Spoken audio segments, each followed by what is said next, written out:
Hey guys, what's going on? It's your man Boris with TBScouts. I'm here with Coach Willie Anderson with SA King Hoops and looking forward to another great podcast. I think so. Coach, go ahead and introduce yourself to the people. Hey everyone, I'm Coach Willie Anderson. I'm from Bossier City, Louisiana. I'm the director for San Antonio King Hoops, and been coaching here in San Antonio since 2014, and looking to be coaching here for a pretty good long time. Nice. So, I guess kind of for starters, just tell us a little bit more about your program. I know that you and I have been wanting to kind of get together for a while just to Right. shine a little bit more light on you guys, because a lot of people don't maybe not know who you guys are. So talk to us a little bit about San Antonio King Hoops and who you guys are. Right. So San Antonio King Hoops. A shout out to Antonio Holmes, who's the owner the owner of Lady Hoops and King Hoops. He started it a long time ago. I don't have the actual start date, but he was coaching a good group of kids for about 5 years. But then the Lady Hoop side got tremendously big, so he had to put a pause on it. I've been knowing him since I've been coaching here. About 2015, 2016 is when I met Antonio Holmes, and from there I got to coach Ashawn a little while then. And then I started my own program, and then we met up again after my exit with another program to talk about the growth of King Hoops, and that was 2021, September. We had the conversation, and we broke down on the goals for SA King Hoops, and I took pride in the fact that he offered me to take over and restart and rekindle SA King Hoops and get it back to where it was a few years back. Nice. So, so then you just started working with SA King Hoops back in 2021? Yes, late 2021. That was late 2021. No, I take that back. It was late 2022. Okay. The fall of 2021. Going into the year of 2022, yes. Okay, so you had basically all of 2022. Correct. And we're just now in 2023. We're now in year month. 2 for SA King Hoops on the high school side, yes. Cool. So, very new program then, as far as like on the high school boys side. Cause Correct. I know with the lady hoop side, yes, y'all are huge. I've seen black and gold all over the city. Correct. I've been seeing that for years. Right. So, very familiar with the SA Lady Hoops, but on the King Hoops, and you mentioned one of your guys' star players, Ashawn Holmes, correct, who plays over at Harlan High School, correct, and he's a senior this year, I believe, right? Yes, he's a 2023. I think I did see some stuff about him getting some offers already, so that's good. You guys do have some key players on SA King Hoops. I know you guys had another player in your organization, Elijah Hernandez, I think from over at John Jay. Yeah, Elijah Baldwin. Baldwin, my bad. He's at John Jay. He's a 2024.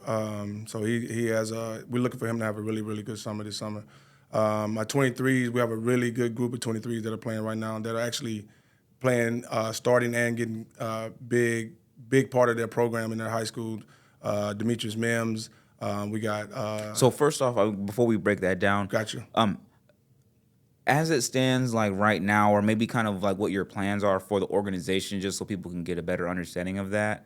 And let's just specifically talk about high school boys. Right. So like going into this AAU season, which right now we're in the high school season, but for this upcoming season, how many high school boys teams do you guys maybe want to have? Just, and I know it's not a hard number, but just like so that people know what kind of options that there are. You guys have more than one team, obviously. Correct. So we're projecting to hopefully have at least 2 teams per age group. So we're starting at the 14U level. We're looking to have 2 teams on the 14U, 15U, 16U, and possibly the 17U, with the third team on the 17U being unsigned seniors. Okay. And just okay, yeah. So the unsigned seniors then would be for your 2023s this Correct. year. And then the 17Us would be basically like your top team for the seniors of 2024. Okay, that makes sense. Because also, I mean, even just for the players that are that might be graduating this year, just in general, seniors, they can still sometimes play with maybe, I don't know how the tournament directors do if you have to be on an unsigned senior team, but of course, you just want to follow whatever rules the tournament has, but right. I don't. I guess what I'm trying to get at is players don't feel bad or they shouldn't be looked down because if you graduate that year and you still play on like a 17U team or something just to get some reps in or some exposure, if the tournament director lets you do it. Right. So I tell seniors all the time that my staff, me, Coach Arnold, and a couple of my other guys, we do very, very good work at trying to put you in the right position as a senior. So we look for tournaments that allow unsigned senior play. Seniors have to also understand that they do still have NCAA evaluation periods in the month of April where they are allowed to still be able to go out and showcase their talents in front of college coaches. So we make sure that we put them at a tournament where they are able to do so. So a lot of times you see unsigned senior in the tournament director's notes, like they'll put out a tournament and say, hey, Coach, this tournament is allowing unsigned seniors as well. So we make sure that if it's feasible for all of them to get there, we're going to make sure we put them there. Yeah, that's good. And those are critical times, man, for unsigned seniors because, maybe they didn't get the opportunities that they needed during their high school season. Correct. Or injuries, anything of that nature that, come back. It goes all the way back to 2020 when, especially when that COVID year happened. A lot of, from 2020 all the way to now, are feeling the effects from it. So scholarships are becoming less available. And you got transfer portals. You got a lot of different things that are working against senior groups. So I tell seniors that if they're truly, really wanting to play basketball, the first thing they must do, they got to have the grades. Then two, they got to widen their vision of where they want to play basketball at, if that's really their goal. Because a lot of times I find seniors, they want to play in Texas. Well, your window of opportunity is now shrink because you're limiting where you want to play basketball at. If you really truly want to just play basketball at the next level, you have to open your doors and be okay with the fact that you might have to go play in Kansas or Oklahoma. Yeah, there's 49 other states or 50 other states correct, you can go to. Correct. But I'm telling you, I've ran into kids where they don't want to leave the state of Texas, and they end up, not being able to play. Yeah, and I think at the end of the day, if being close to home is more important to them than playing basketball and the family's okay with it, then that's okay. It's okay. Yeah. And I think and I say that because basketball heads like you and me, sometimes we want it more. We want the kids to be more successful than they want to be more successful than themselves. Correct. So every now it's good to have, people that you can talk to and bounce ideas off of and say, you know what? Like, it's as long as they get what they want, even though they have all this opportunity, right? They have all this potential. They could go off and be playing wherever, but if that's what they want to do, that's fine. So, right. I just had an idea that I think would be cool, and I don't know if you guys already do this, but because I've even gone to like a UTSA game so far this season, it'd be cool for like the programs to have like game days where you guys go and like watch UTSA play. Right. Just so that you guys, number one, because the environment's fun. Like they got concessions popping, and you can eat and have fun. Right. But also like, and the tickets are affordable, so you guys could go there as a group, watch and critique the game, and then afterwards be like, you guys think you can play here? Did you guys see that kid that was like 6'11" from I went to the game that I went to, I think they were playing against UNT, University of Northern Texas. And they had this kid on their team. I say kid, he had this man on their team. He was like 6'10", 6'11", something like that, and he was just dominating UTSA. Wow. And I graduated from UTSA. Right. That's my where I went to school at. And I know the players there.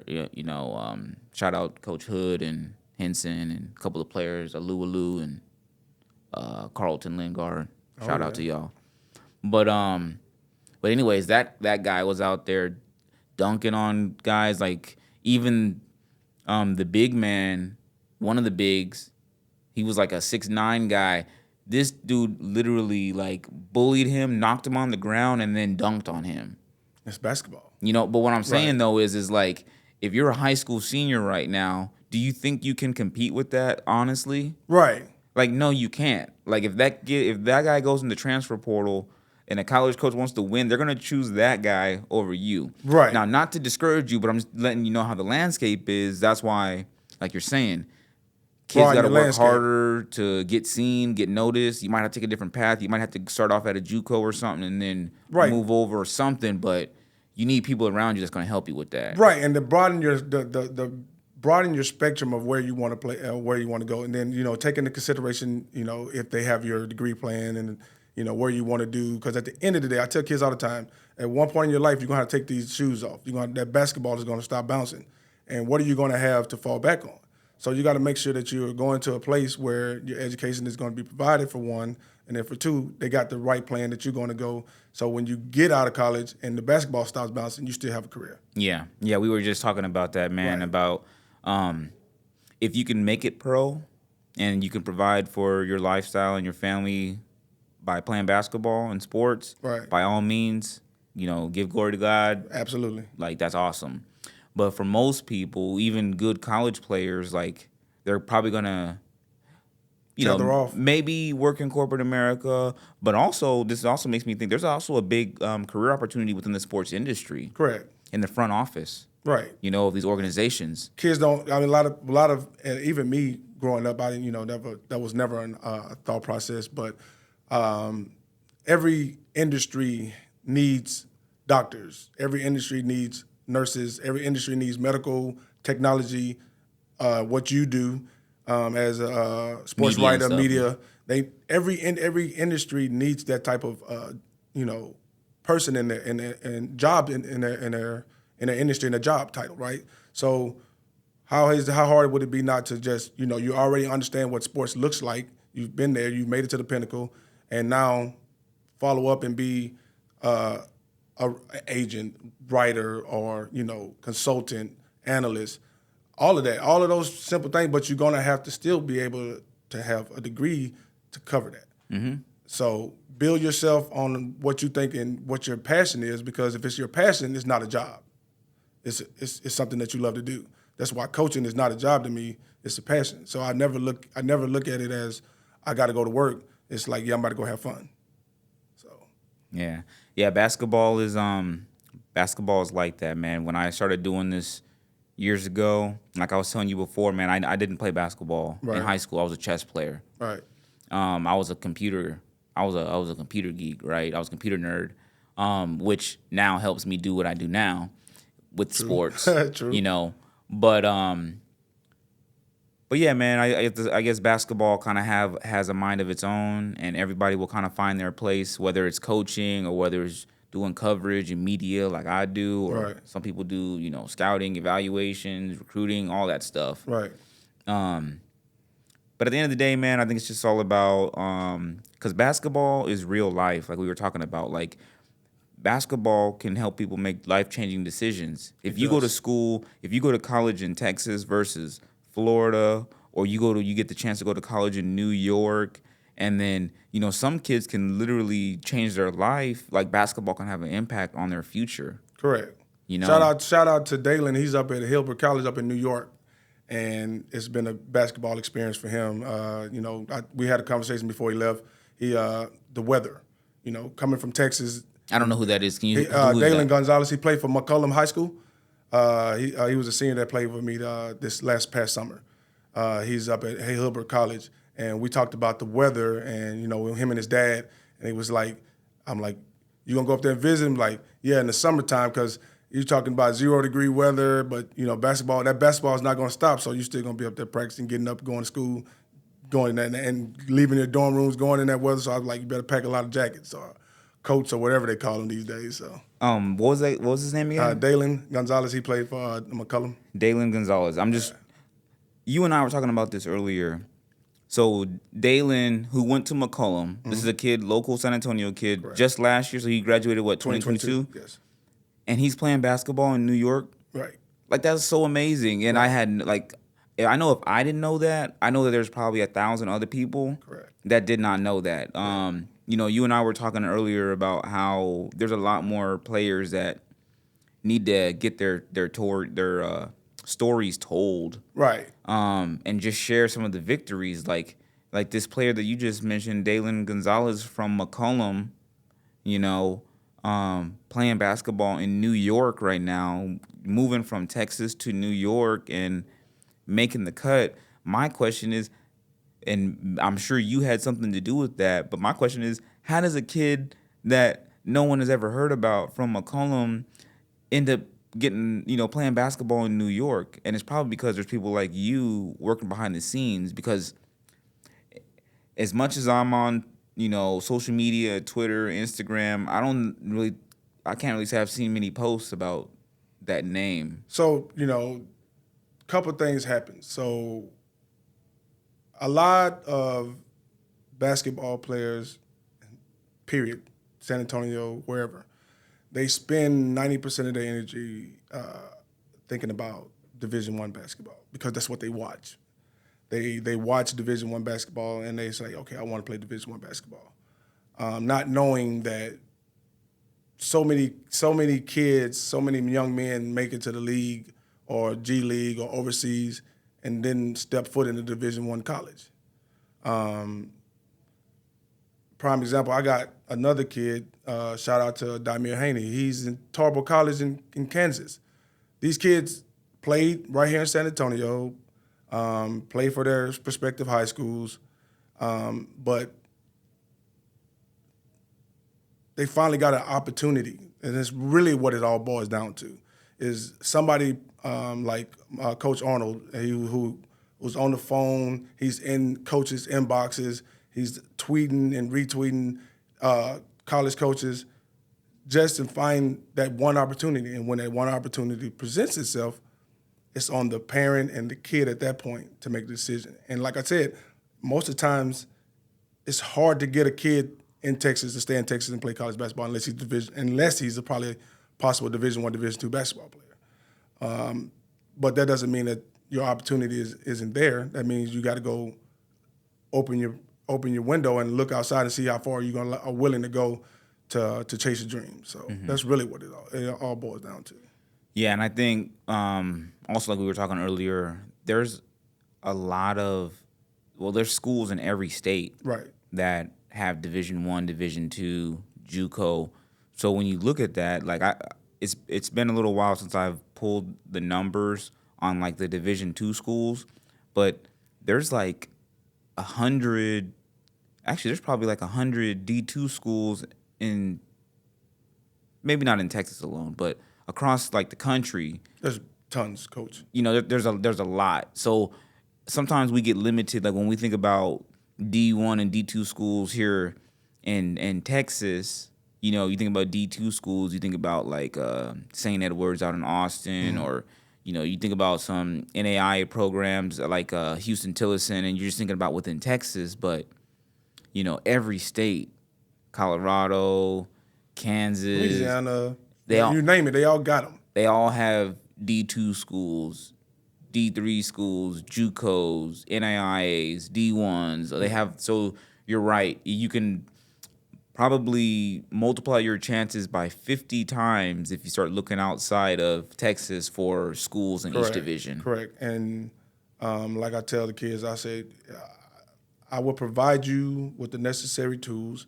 We will work as hard as you're working or harder, but as long as you're willing to accept what is being presented into you and it fits what you're trying to do beyond basketball, then then it'll work. But if you're closed-minded, you're not.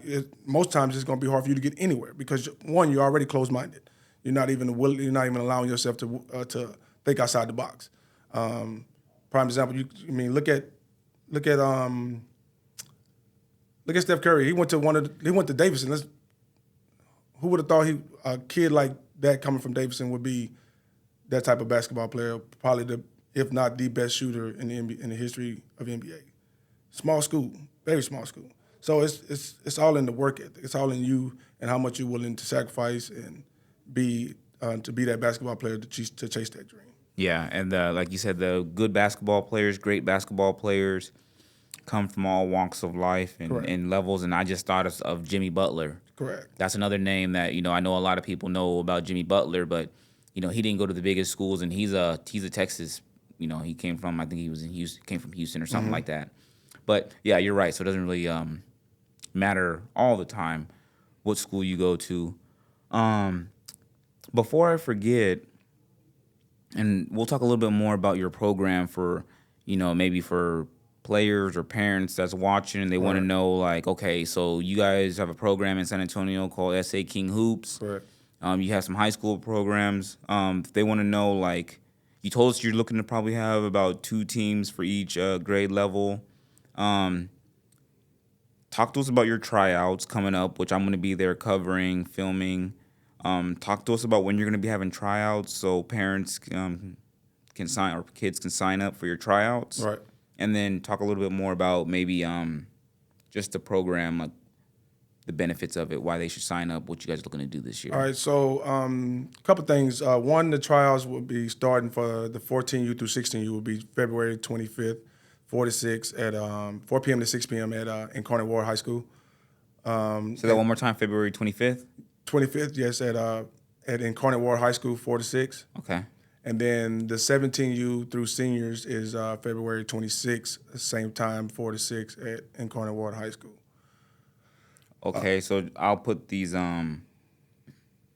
details inside of the show notes in the description. But again, you guys are having tryouts on February 25th for the 14U to 16U, and then for the big boys, 17U unsigned seniors, February 26th, from 4 to 6, all at Incarnate Word High School. Correct. Cool. Also tell anyone that's under the age of 17, if you have the skill set that applies to be able to play at that 17U level, even though you're a freshman or sophomore, if we deem that to be true, we will make sure that you're playing at on the top team, and getting that exposure earlier than someone that's in the developmental stage trying to get there.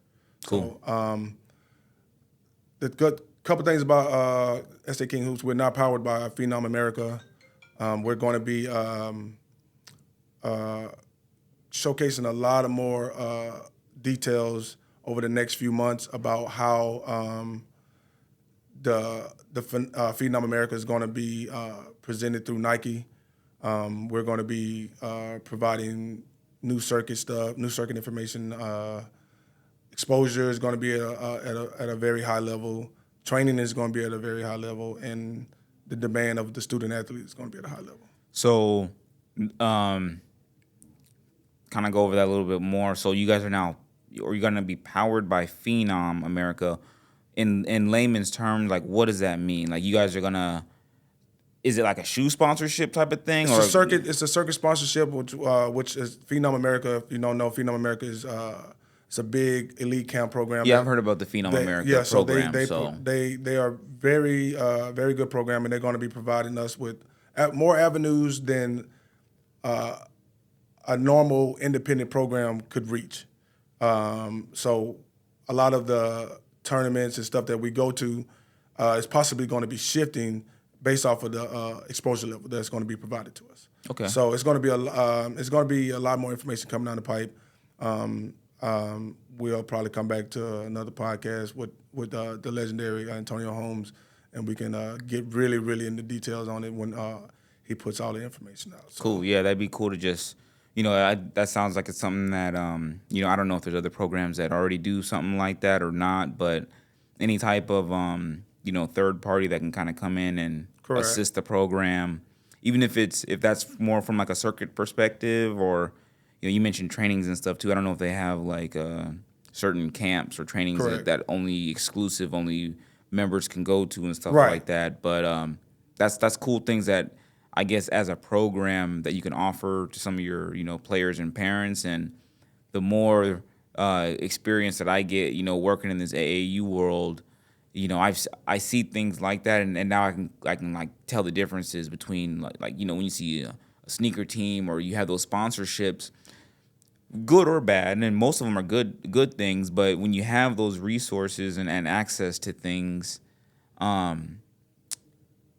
it can help the program out. Right, and it keeps the program. And the thing I like about it is that the program keeps its identity. You know, it's not like we belong to somebody. We're still King Hoops. We're still going to be in charge of King Hoops, and we're going to be able to maneuver and move as I, as the director, see fit. And that's what I love about it. And the one thing that I've learned over these last few years in basketball, that is a lot of politics play into place, but where I'm standing from is that I'm trying to keep that away and focus on the product at hand, and which is the basketball player, the student athlete. And being that I was that student athlete before, and I know that it can be rough getting in the classroom, having to get up and go to practice. It can be rough. So I'm able to use my experience and knowledge to help get those kids where they need to be. Cool, man. Well, let's go ahead and wrap up the episode for today. I'm going to go ahead and just kind of give you a shout out just to, you know, we've known each other for a few years. And one thing that I like about you is you're just real. You know, nobody's perfect. Right. Like, nobody's perfect. But all you can ask is that people be honest and that people just treat you with respect and that they don't do anything that's like deceiving or have some type of agenda or ulterior motive. And one thing about you is you're not perfect, but you're always genuine and 100%, and you have a good heart. And since I've known you in this game, you've always been about the players. Correct. You know, so for any players out there, any parents that's looking to know, I always say, never sign up with the first people or programs that approach you. You might go back to them once you realize that they're the best ones, but do your due diligence and speak to the people that are running the organization to see how you vibe with them first before you commit to a program. Because once you commit to a program, a lot of these programs don't want you playing for other teams, playing in other events. They try to lock you down. So before you get to that point, do your due diligence. Absolutely. Do your research. Do your research. At the end of the day, do your research, because a person can tell you whatever they want to tell you. They can sell you a hill of beans and tell you that it tastes like hamburgers. And if you don't do your research, you're going to believe them. So do your research. Follow up on the person. Google is a very big tool, so you can find any information that you want usually about a person. So Google it, research them, find out information, talk to them. This is a social media and texting world. Me and him was just talking about it, but there's nothing like a good old face-to-face conversation with a person, because you can really tell that person's intention by their mannerisms. Yep, absolutely, man. So, and at the end of the day, I'm sure you would agree, it's all about the players. Absolutely. At the end of the day. So they got to always do what's best for them. But all right, man. Well, hey, it was great catching up with you again. Absolutely. You guys are going to have your tryouts on February 25th and 26th, and I'll post some more information about that for anybody that might be interested in attending those tryouts. But before we close out, did you have anything else that you wanted to mention? Shout out to all the former players, King Hoops, and all the current players of King Hoops out there hooping at their high schools right now.